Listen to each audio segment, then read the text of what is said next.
my mom and dad, they were good people. They loved me. I could feel it as I grew up. And they wanted to create, a loving family. My father and mother came to Christ in their 20s. My dad was about 27 years old, and my mom was about 24. And it was my dad who led me to Christ, led me to the Lord. And during the time that we worshiped God, we went to church often. We had a loving family. And of course, as I've mentioned before, tragedy struck. My brother passed away, and because of that great burden, they made their mistakes just as we all have in life.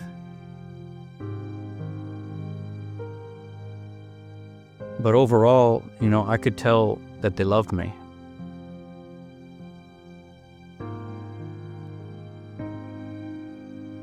Fast forward, and there came a time my dad, he started talking and saying things that made me worried. He would say, son, I don't know how much time we have left, and son, when I'm gone, and so I go home and I'll be wondering, is he trying to tell me something? And he'd say things like, this factory work, it's going to be the death of me. And so I started to get worried, but it really hit me when he finally was straightforward about it.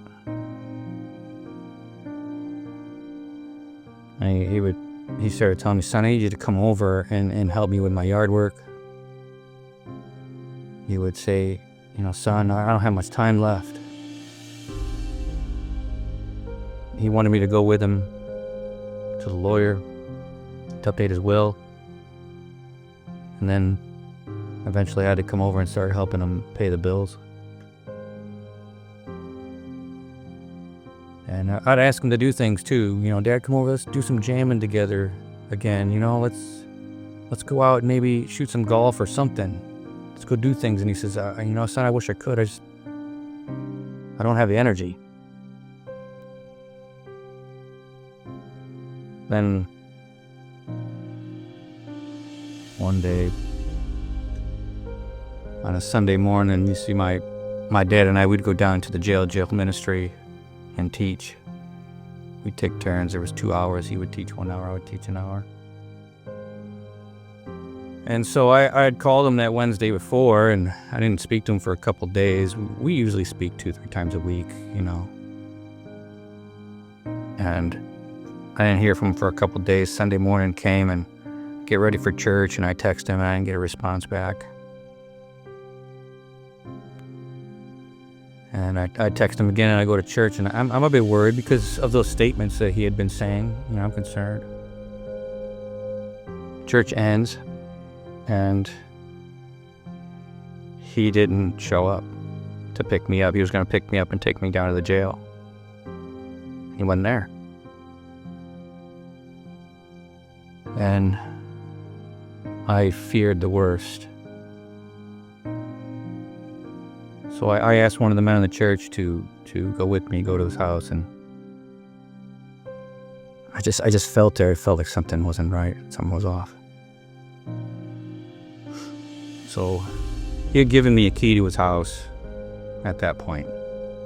Like he knew his end was coming. And it was hard even during that time, during the time before when he was telling me all these, his end is near. It was grieving. It hurt.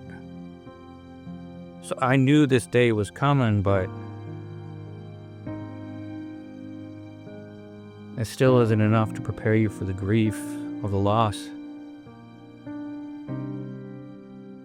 So I take the key, I open the door, and I go into his house, and I search the first floor, and I don't find him.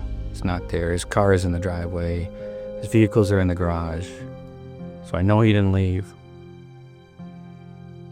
So then I go downstairs to the basement, and that's when I find him.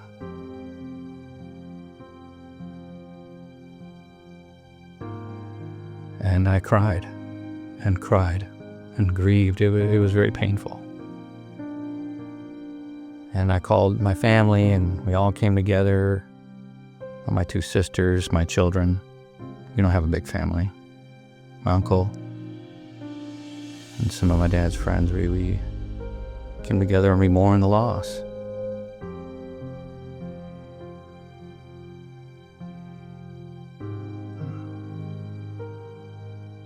It's hard to describe that kind of pain. It just hurts to lose the one that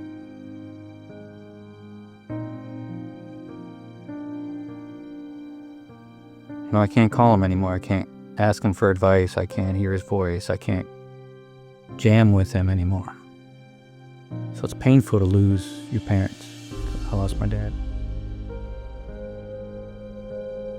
So we laid him to rest.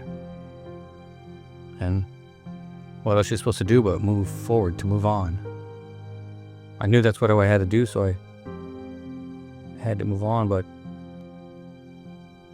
next year after that, it was really hard because, I had to deal with his estate and clean his house out.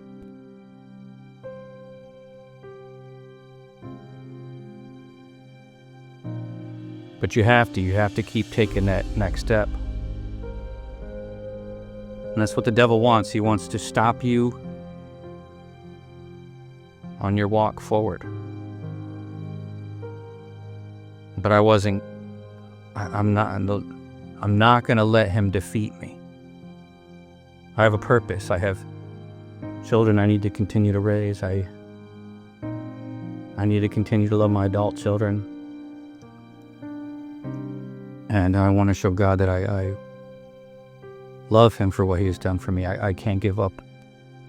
Because he didn't give up on me. He sent his son to die on the cross. I can't give up. And though it was very hard, especially considering a lot of the other burdens that I was carrying at the time, but I kept pressing on. And about 10 months later, I get a call. I really can't remember who it was, if it was from a doctor or from my sisters. And I was told that my mom, she's in the hospital. That's not looking good. They tell me, she's declining, you better come over here. This may be the last moments for your mom. And so I go over there and I pray and I hope. I take my kids over there to see her because who knows if this is going to be the last time. And then they tell me, okay, we've worked some treatments out and it looks like she's getting better. And so it looked like some prayers were answered and more hope was returning. Some time went by, a week or two, and I get another call and I'm told that she's declining again. Hope dashed. And it was a roller coaster because then I get another call or more information from the doctor that she's getting better again. They tried another medication and then she's getting better. And then she's declining again. But eventually it came to a point where hospice stepped in and says, we've seen this many times before. And this is the end for your mom. We can tell. And we want to help.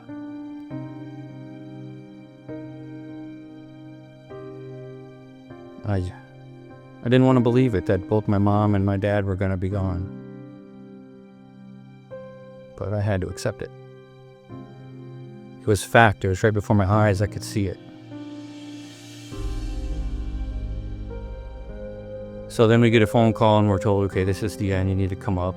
We need to take her off life support. And you could finally say your final goodbyes. And so I gather my boys together. My daughter couldn't be there. She was in California. I grabbed my boys. We went up to go see her for one last time. And they took her off life support. My two sisters were there. And we stood by her bedside as she slipped away. Like I said, it was really hard to believe. I lost my dad a year before, and then a year later, my mom's gone. So now here I stand with my boys without the support of my mom and dad.